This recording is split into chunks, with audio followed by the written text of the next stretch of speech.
Hey everybody, it's Doug here, Doug Mr. Guy on Board Game Geek, bringing you the next episode of Zombicide, Green Horde with the Barbarians, and we're going to get right into it. I noticed over the course, so I want to talk about this again just a little bit. I filmed a whole bunch of stuff back to back, so there are some errors that I had made that I continue to make because I was filming without any input. And I just want to apologize for that in advance, but I don't think it ruined the gameplay necessarily, just a couple things. And I do want to address the line of sight with the giant because it came up in the second episode, but I already filmed so far ahead, it really wasn't relevant until now. For the trebuchet to get the 3+, and it's really not that big of a deal. It's the difference between a 4+ and 3+. It's the only thing that changes on your hit roll is that either a player needs to have line of sight on that spot, or the giant needs to have line of sight. Now, I can't constantly say the giant can see everything. That's not exactly true, and I don't know if I violated this or not. I don't remember. But again, like line of sight, he can see in straight lines. The difference is he can see over hedges and stuff. That's kind of a stupid rule for him, because if he can see over all the hedges in the buildings, why would it matter if it's in a straight line or like, why wouldn't he have line of sight here if he can see over everything? Anyway, it's kind of like the old Zombicide rule where if a player is in a space with zombies, they're the first ones hit automatically. And they changed that rule to have a friendly fire thing where if you miss, there's a chance of someone being hit. Much more realistic rule, and this is kind of in the same veins for me with the giant. If he's literally got line of sight above all the buildings and hedges, then he should literally have line of sight in the entire playing field, even though mechanically that kind of breaks things a little bit. It just makes more sense. I'm going to play it correctly if I notice I'm in that situation. It's like, for instance, he would need again, all it changes is the difference between a 4+ to hit or a 3+ to hit. So I can still fire the trebuchet anywhere I want on the board without line of sight. I can fire it at him. It's just slightly harder to hit him is all. So when I say him, I'm talking about the guy up there, the whatever his name is. Horde, whatever. Yeah, that guy. You know who I'm talking about. Anyway, he's up there, and he's doing his thing. He's coming on down. We drew him last round, and he's making his way down there. I'm not as concerned about him because my giant can kill him anyway. I'm more concerned about this fatty burster down here, which is probably what we're going to use the trebuchet on. And we do have line of sight because we have a character right there that can directly see him, and he would have to do grape shot, which is going to give him 3 dice with a 3+. And again, that's the only difference. Otherwise, it would, if he wasn't there, if there's nobody here that could see him and he didn't have correct line of sight, it would just mean it's a 4+. And I'm talking about this scenario down here at the fatty burster. Okay, anyway, I think that's as much clarity as we can give to that at this time. Let's continue on and start our turn. I think I'm going to start, for the fun of it, I'm going to start with Horde. She's going to be the first player, and she is down here. Now, here's the good news. She's got her North sword. She can roll 3 dice against this fatty that is in the space with her. She's going to attack it so she can get in here, grab that objective and the item that's there. So let's see if she can get that done. I could have had her try and go help Brannog, but that really wouldn't have been very effective because the movement penalty for being in the water is too much. So again, she's going to hit this fatty and see if we can kill it. Let's see if she does. She does with a 4. Ooh, that was kind of a close call right there, but she did get a 4, so she killed the fatty that was in the space with her. That gives her another experience point. She's at 30. And then she's going to step into here. That's her second action. It does not require 2 actions to move out of a water space into a normal space. So she does that and picks up this objective. That puts her at 1, 2, 3, 4, 5. One of our last objectives, that was her 1, 2, 3, and she has 4 actions. So for her 4th action, she's going to pick this up. It's another shield gauntlet. That is, I don't know if that's really helpful for her or not. She likes her North shield. I think we'll put that here because we can. I don't know if it's going to do her any good though, but it's kind of neat. She might be able to give it to Brannog. Oh, he's already got one. I don't know what we're going to do with it. But anyway, that completes her turn. That was her turn right there. So let's move on. We only have one more objective that we need to clear, but then we all need to gather, and I think we all have to be in the same space to end the scenario, so I think we're all going to congregate this way. But right now, let's see if Brannog can get himself out of trouble. He is in kind of a world of hurt right there, in that he's pretty surrounded. Now, he has a weapon that can kill everything there. He's got his Dwarven Hammer. And he has he gets to roll 2 dice with it. But it also says, his shield says he gets to add +1 die to another equipped melee weapon, which would be his Dwarven Hammer. So he's rolling 3 dice as well. He's got a lot to contend with here. Let's see what he can do. Okay, so the first of his 4 actions, he's going to kill one of them. So I don't think it matters which one. They're all walkers. I'm just going to set them aside for a moment.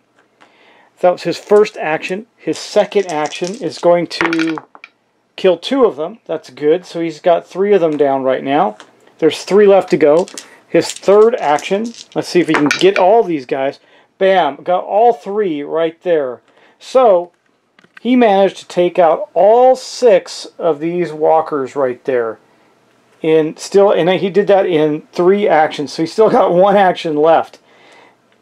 Not going to help him a whole lot. He's going to hold. But anyway, that does do something for him. It gives him 1, 2, 3, 4, 5, 6. It's rare that I get into the red level. We might actually get into the red level in this scenario, because it's likely to be one of the 2, either him or Hildy, that's going to pick up this objective that's over here in the corner. I'm not sure that that's going to be the case, though, because next up we're going to have Rolf go. Now, Rolf is not really solid on the weapons. He's just got 2 short swords. He could certainly use a better weapon, but he's coming. So basically, with his 4 actions, he's going to go 1, 2, 3, and stop right there as they're getting prepared to come and get into this building. Because we know we're going to spawn here, so they're going to have to move in and fight in that space while they knock into the building. So it's going to be a little problematic. Hopefully they get there before Hildy has to engage, but we'll see. We'll see. He's going to stop there because he could move into here, but then he's with the Fatty Burster. It'll explode and do damage to him. He has armor. Well, how much is that worth it? Is that worth it? That would get rid of the Fatty Burster. How much damage does the Fatty Burster actually do when they enter the space? And is it avoided by armor? No armor roll. So yes, we're not going to do that. Okay. That's basically it for Rolf then. He comes in to help. He's just enraged because he can't get things done the way he wants. But he's there. And that's going to end his turn. I think next up we'll go with we're going to go with Hig. Hig is way up here. He's in this building. There's no reason to be in this building anymore, so he's going to go 1, 2, and attack this space with his Great Axe. His Great Axe gets a total of 5 dice because of his Brotherhood in Arms ability. And, yeah, so that's going to be it. Now that took him, so he went 1, 2 into there, and then he swings with his axe. So that is going to be 5 dice, rather. And he needs a 5 or better to hit, but he can kill all the fatties there if we get lucky. He's got backup if we need it. But let's see, so he killed 2 of them in that swing. That's his 3rd swing, so I'm just going to move them off to the side for a moment. And then he's going to swing the axe again. And, oh gosh, in his 4th one, he misses entirely. Does not kill the other one that's there. So we're going to have to try and kill it. But that does mean that he did kill these 2, and that gives him 2 experience points. That puts him up to 36, man. We're actually encroaching on the red zone. It's really interesting. Okay, so next up we're going to have Sigrun go. So Sigrun is going to go 1 action, 2 actions, where then she will hit with her Dwarven Hammer. Now she's going to use her free melee action to do that. So right now she's still only used 2 actions. She's going to get 2 dice with her Dwarven Hammer, and she needs a 4 or better. Let's see if she can do it. She does not. That's her free action, so she still has 2 more actions to go. The next one, okay, yeah, she finally does. They do finally bring down that last fatty. That puts her at 21 experience. She's actually one of the least experienced on the board. And that still leaves her with, let me see, 1, 2, free action. So she's still got 1 action left. And I don't think she's going to do anything with it. She's going to wait for these runners to come up here, and she's going to take some shots at them. And then I think in the next round we'll start to move down to consolidate down here and just draw everything down there. But I got to get our giant out of trouble first. Okay, so speaking of which, we're going to move to him. Now he also has a Great Axe. It does 2 points of damage, and he's got the Kukri, which does an extra point of damage, so he can kill the Swamp Lurker. Now the good news is the Swamp Lurker never got into his environment, which would be down where the water is, because when he's in water he's invulnerable. He can't be killed. And so luckily we don't have that scenario up on the north side of the board. However, Finnerton's first attack is going to be against... So his first action of 4 is going to be against that guy. We got to kill him. I hope we do. He's got 4 dice, guys. 4 dice. And all he has to do is get 1 hit. Let's see if he can do it. He does. Wow, he got 3 hits. So he killed the lurker, the swamp lurker that was in that space with 1 action. And that means that he goes up a few points on the experience table for himself, too. He goes up 5. 1, 2, 3, 4, and 5. That puts him at 31. So you can see where he's at. And again, he used his great axe with the kukri, which adds +1 damage to another melee weapon. Now, he's not done. The next thing he does is he's firing the trebuchet, which will take his 3 remaining actions. He's turning it this way, and he's firing it at the fatty burster down at the bottom. He needs a 3 or better. He gets, actually, he's going to have, with the grape shot, he's going to have 3 dice. Because he only needs to do 2 points. Just to show you again how the trebuchet works, it's based on the damage. So he can use grape shot on that fatty burster to get 3 dice into the area. And he's going to need a 3+ simply because someone has line of sight. They can spot for him, in other words. So here we go. Oh man, oh, that was tight. That was close, but he did do it. He blows up the fatty burster for another experience point. That puts him up to 32. Finnerton's doing pretty good on the experience. And that's going to actually end Finnerton's turn. And all the characters' turns at that point. Every character has gone, and we are ready to go to the activations. So let's start up here. The Warden's just going to move 1 there. He's coming on down. These guys are going to all activate and then go 1 and then 2 to here. That's where they're going to go. I don't think I want to join them there. I think we're going to run kind of away from them. We're going to kill them, but we're going to move away from them next. And that's it. So the next thing we have to do is some spawns. So the first thing that's going to happen is way up at the top, we're going to spawn something, and we spawn a new fatty burster up there. So that's interesting. He comes up here, but he's not going to be very effective. He's got a long way to go to catch up. And we're going to go down here and see what we get. The Horde brother activates. So we don't get a new Horde brother, but he does move. He's getting closer. And then way down here, we have all fatties. Remember, he does not count the orc. I don't think he counts in this, but I'm going to check. I'm going to check on the fatty burster to see if he counts for this, because that means there will be no spawns this turn. Well, there are no spawns this turn because it's fatties moved. But I want to see if the fatty burster qualifies. And I don't think he does, but we're going to double check. I think I specifically read they don't. Drawing a fatty burster card provides an extra activation to all fatty bursters on the board. Fatty bursters then spawn the fatty. Okay. I'm trying to see if it says anything about that. Okay, it says fatty bursters are fatties but do not benefit from fatty extra activation cards. So he does not activate even. That was just a wasted card. Wow. Okay. Well, all fatties got to get an extra activation and nothing happened. So we're going to move back around to our turns. This is awesome. I think we'll just start down here with Rolf. Rolf is down here at the bottom of the board. First time he gets to start anything, right? But he's got his cool armor on just in case we have some spawns come up there next round. He is going to move to here, and then he's going to use his short sword to try and break in the door, which will be action number 2. He rolls a 3. Action number 3. Rolls a 1. Action number 4. Rolls a 2.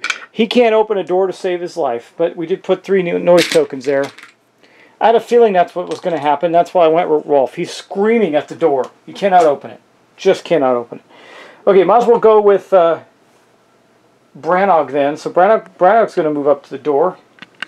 He moves to here with 1. He's got 3 attempts at the door with a 4 as well. Got to break down this door. 4. Okay, he does it on the first hit. Man, that really infuriates Rolf there. So we do burst in the door. I'm going to put another noise token there, though it doesn't really matter much. And then we got to draw a card to see what appears over there. Let me get the draw deck out and see what we get. We're going to get... Oh no! God, this happens to me every time! Enter the Horde. Okay, well... wow. Okay, here we go. This is the Horde. It's not a huge Horde, but it's there. So there's 2 fatties. Just want to make sure I got what I got here. 2 walkers. 2 runners. Now that was his second activation. I'm terrified of putting him in there. I really am. Especially since Rolf botched it so bad. But if I let them come out, the 3 runners are going to get to hit. But they can hit Rolf, right? Well, no. Rolf's got... Both these guys are damaged. Wow. They're both damaged. And it takes 2 to move into here, so they're stuck. He's got 2 actions. I think he's going to have to chance it. So he moved 1, 2. He's got 2 more actions to go. 3. That means he'll get 1 action. He's going to have to do... He only gets 2 dice. He gets an action. He gets 3 dice because of his shield gauntlet. He does have armor of 4+. Maybe it's better to wait. A guaranteed attack on him or a chance of not getting attacked at all. But all these, he cannot kill them all, so he will get attacked. Wow, guys, that could be a bad scenario for us. We're just gonna have to wait it out. He is not going in the room. He'll stand and defend himself. Rolf can probably take a couple of hits. I hope. We'll see. Okay, because if either one of them gets nailed, they're dead. And I don't know if this scenario it says all survivors must congregate. It doesn't say all living survivors. I can assume that if someone dies, then you still get to congregate. You just lost the character. I think. Anyway, let's move on. We're going to go to Horde now. She's right here. Unfortunately, she's not going to get to do much. She's got 4 actions. So she... Let me just look at her special ability, just make sure she doesn't have anything that's useful in this scenario. She does not. So... She's going to go 1, 2, 3, 4. She's coming. She is coming. Alright. God, and then we're going to spawn here. This could be just disastrous. Okay. Now, we're going up north. I think we're going to go with Finnerton. Yeah, he's going to go next. He's leaving the trebuchet. He's going to step into here. And then for a second action, he's going to hit all of them. Because remember, he now has reach with his great axe. Now, moving into there, he's got 4 dice, but he is now with Hig again. So, oh, you know what? Before we do that, hold on. I haven't finished yet. No, it's too late. Too late. I can't do it. We're going to do that. Okay. And then he's going to swing on all those runners that are there with 5 dice. For his second action, he gets 1, 2, 3 of them. I'm just going to put them aside for a moment. Then his third action, he'll do it again. And he gets only 1. Does he want to waste his 4th action on it? No. For his 4th action, he's going to step here. He's going to start heading down this way. Okay. Sorry. He's coming from here to here. He moved down, moved to there. That does give him 4 more experience points.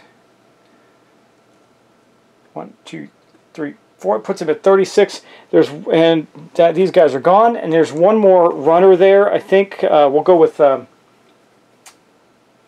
We'll go with Sigrun next. Sigrun is going to... No, we're going to go with Hig next. Hig is going to go next. He's going to give his token, his free token, to Hildy. And then he's going to start moving. He's going to go for his first action. 1, and I think I do have to roll for a zombie there. I do, but none came. 2, 3, and that's it. He'll stop right there. He's heading down to help. We're going to gather down there, try and fight off the Horde, and see if we can survive this encounter.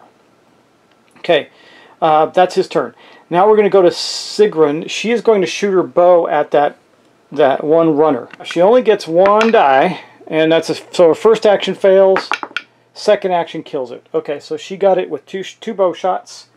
Good for her. That's Sigrun. That puts her up to 22. Now, that was 2 actions, but she got a free action from Hig, and she's got her hit and run ability. So now that she's done that, she's going to go 1.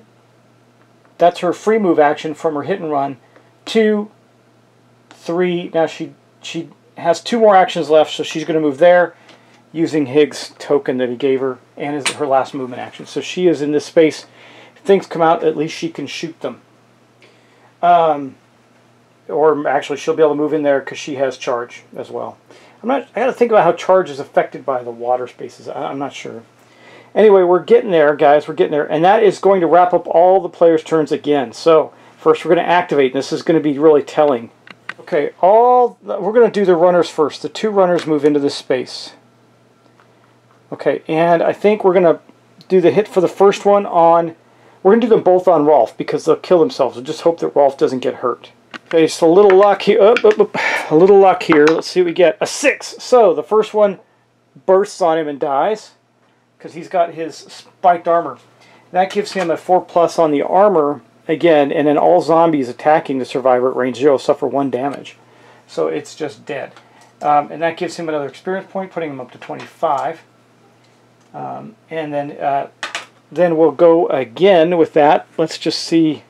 Let me think. Do I want it to hit Rolf or him? I guess it doesn't matter. Either one of them will die. Let's just go against him. A 4. Okay. Ooh. Man, we got lucky. So the second one died, giving Rolf 24 experience points. Now, all of these guys move to here. That's what happens. All right.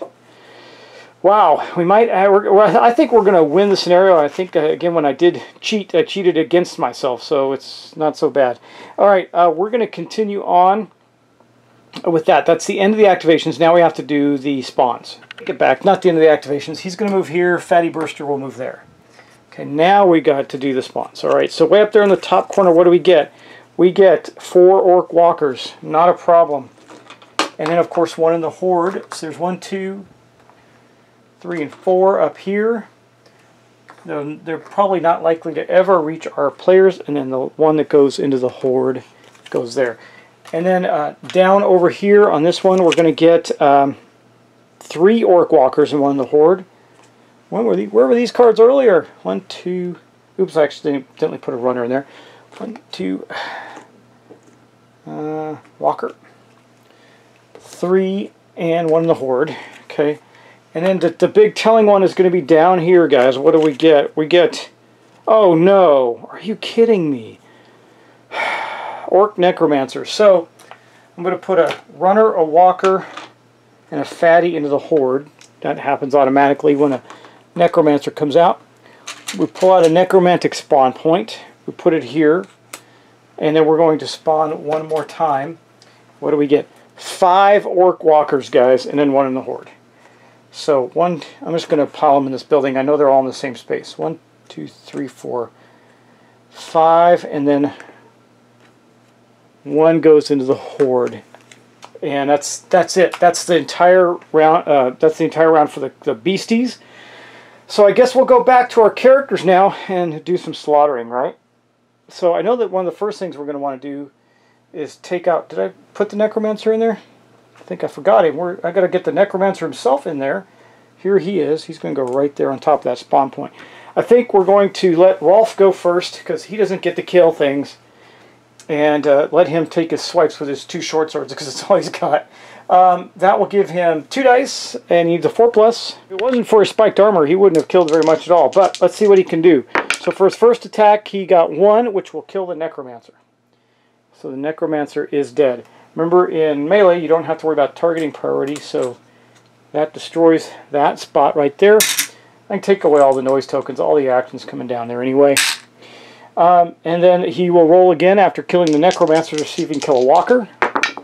He kills 2 Walkers. I'm just going to put them aside right now. That was his second action. His third action, he's going to do it again.